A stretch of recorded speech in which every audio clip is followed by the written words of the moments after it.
2016 was the golden age of social media because back then it proved to be a powerful tool against mainstream media, ultimately revolutionizing countless industries from how customer service is conducted by businesses to how people consume TV shows, movies, and music.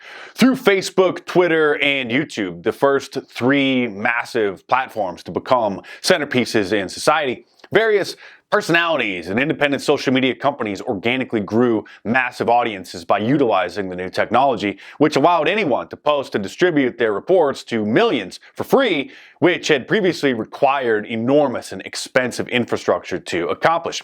It wasn't until after Donald Trump's 2016 election victory that mainstream media conglomerates fully realized the average individual in their kitchen on a laptop was now on an even playing field with them, and their information monopoly had slipped through their fingers. What was once seen as a technological novelty that people used to keep in touch with old friends also meant they could share local news stories that may end up being seen by so many others it becomes a national story by going viral. People also couldn't help but notice how mainstream media acted as gatekeepers and purposely ignored crime patterns and other issues that should have been widely covered. So the mainstream media struck back, co-opting the big tech social media platforms, partnering with them, and they were soon transformed into extensions of mainstream media instead of alternatives. And the good old days were over. The brand name conglomerates weaseled their way back into position of dominance over the flow of information.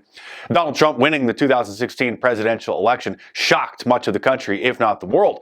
Hillary Clinton had been expected to win, and most of the media portrayed her victory as inevitable, as if it was her right to be the next president, which compounded Democrats' disappointment when she ultimately failed. Once the shock began to wear off, instead of coming to grips with the outcome, a vicious war was launched in hopes of destroying the Trump administration by any means necessary. Plans to impeach him were drawn up before he was even inaugurated. Then, throughout his administration, he and his associates were relentlessly attacked by operatives in the intelligence agencies, through frivolous lawsuits in the courts, Operation Mockingbird mouthpieces in the news media, and his supporters faced increasing censorship on social media. Trump would have been banned from Twitter shortly after the 2020 election, even if the January 6th protest hadn't gotten out of hand, because the media and the Democrats had manufactured an image of him as a dangerous monster, and numerous politicians, including Kamala Harris, who led the charge, had been demanding that he be banned from social media even before the election. But the provocateur and staged fake insurrection was the pretext they were looking for to finally purge him from all the big tech platforms and further crack down on his supporters. Republicans who doubted the outcome of the 2020 election or voiced concerns about the accuracy of mail-in ballots, signature verification, and electronic voting machines were now censored on social media, despite Democrats making the same allegations for 4 straight years prior. But now any talk of such thing was dangerous and undermines our democracy. Only in a communist country and other dictatorships are citizens not allowed to question the legitimacy of the ruling party, and that's what happened in America. For 8 years now, the Democrats have been engaging in what's called lawfare, which it means using the legal system to harass and persecute one's enemies. Donald Trump, his associates, and his supporters have all been swept up in crippling legal entanglements, while the justice system allows the Biden and Clinton crime families and Black Lives Matter and Antifa foot soldiers to operate above the law.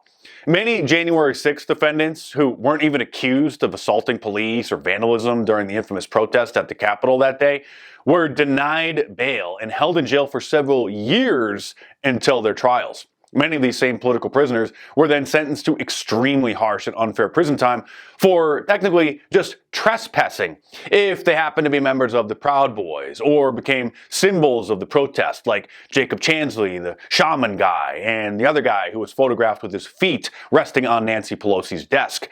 They were all sentenced to years in prison. One of the first actions the Justice Department took once Joe Biden was sworn into office was indicting a Twitter user named Douglas Mackey for posting a meme 5 years earlier in 2016, joking that the Democrats could skip the lines on Election Day by texting in their vote instead. A common joke posted every election year from people from both political parties, along with the one about the friendly reminder that the opposing political party votes on Wednesday.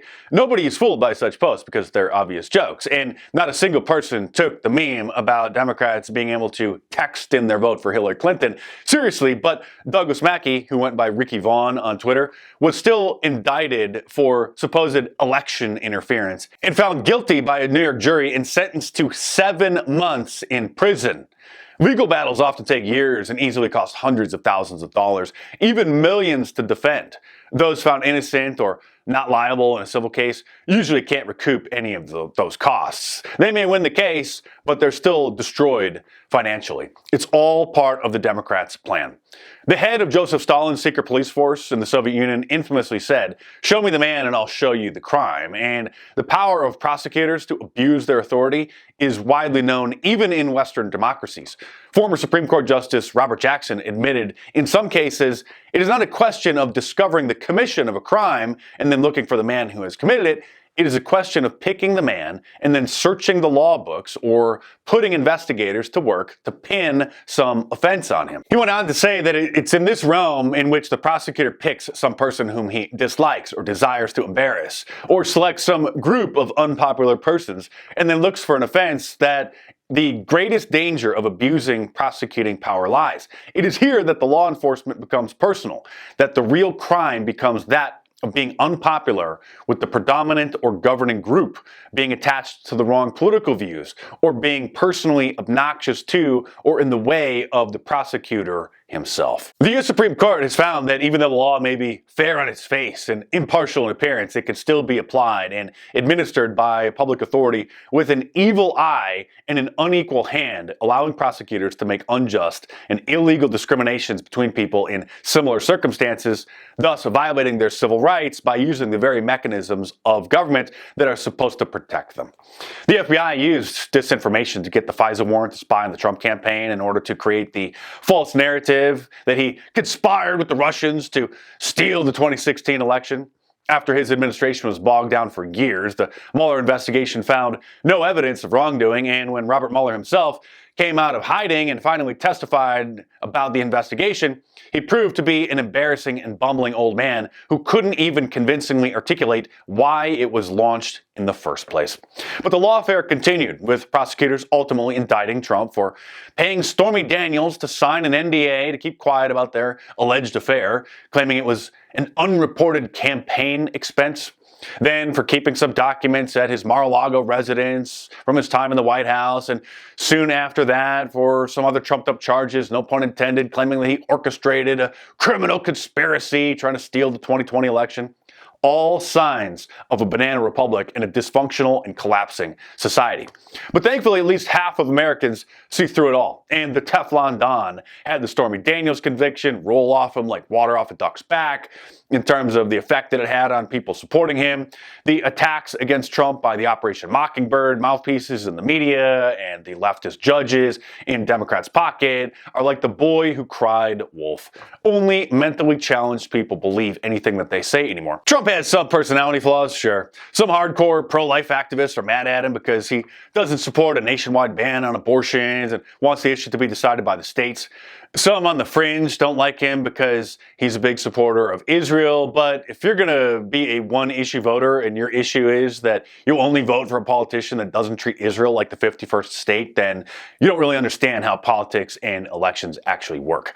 You have to weigh out the benefits of a candidate against what you disagree with them on, and then compare that to the opposition. And at this point, it's Donald Trump versus a diversity hire, social justice warrior, communist who will lead to the complete destruction of the United States and transform us into a third world country that will be unrecognizable from the one that we grew up in.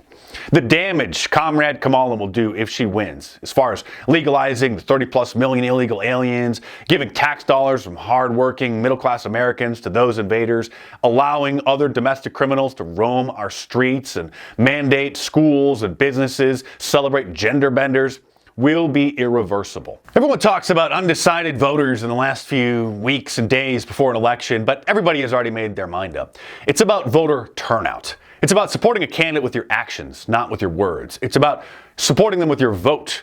And that often entails planning your vote so you can actually get to the polls, or at least mail in your ballot or drop it off on time, preferably early, meaning now, so you can avoid any unforeseen distractions or obstacles that may hinder that ability. So plan your vote like you would plan your vacation. Schedule it, write it down, do it now. Plan for any unexpected delays or situations that may complicate things, and then get ready, because this is our last chance to prevent America from sinking down into a communist abyss. I'm Mark Dice. Thanks for watching. Subscribe to my channel if you're new here, and if you're a regular subscriber, please share links to these videos on your social media accounts and encourage others to come and check out the channel and subscribe, because we're going to need to bypass YouTube's shadow banning and visibility filters manually. So thanks for all your support.